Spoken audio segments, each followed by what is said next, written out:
पण जेव्हा तोच आजार राज ठाकरेंना झाला खोकल्याचा, तेव्हा ते यादवांचं औषध त्यांना लागू पडत नाही. मी जेव्हा एकदा फोन केला त्यांना, ते म्हटलं अरे तुमचा अजून घसा बसलेला दिसतोय, तुम्हाला यादव फळलेले दिसत नाहीत. तेव्हा ते गमतीने म्हणाले बहुतेक डॉक्टरने पक्षांतर केलं.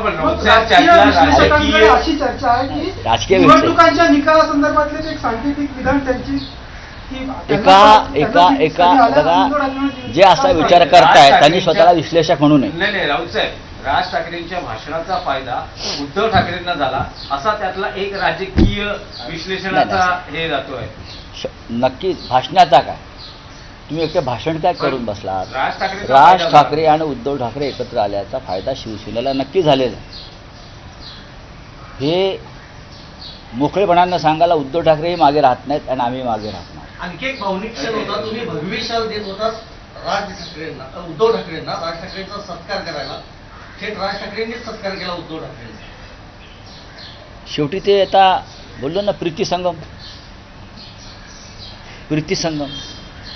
आणि त्या प्रीतिसंगमामुळे समोर भीतिसंगम निर्माण झाला आहे.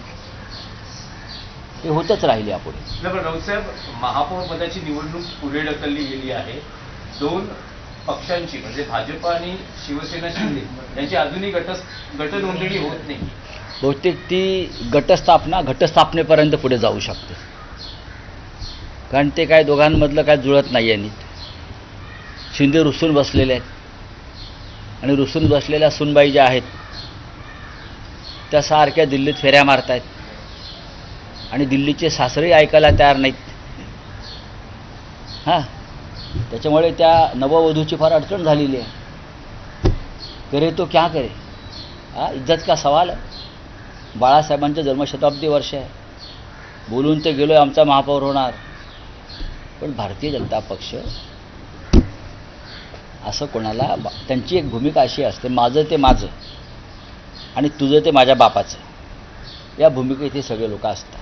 त्याच्यामुळेच आम्ही त्यांच्यापासून दूर झालो. पण केडीएमसीतले तुमचे 4 नगरसेवक अजूनही अज्ञात स्थळी.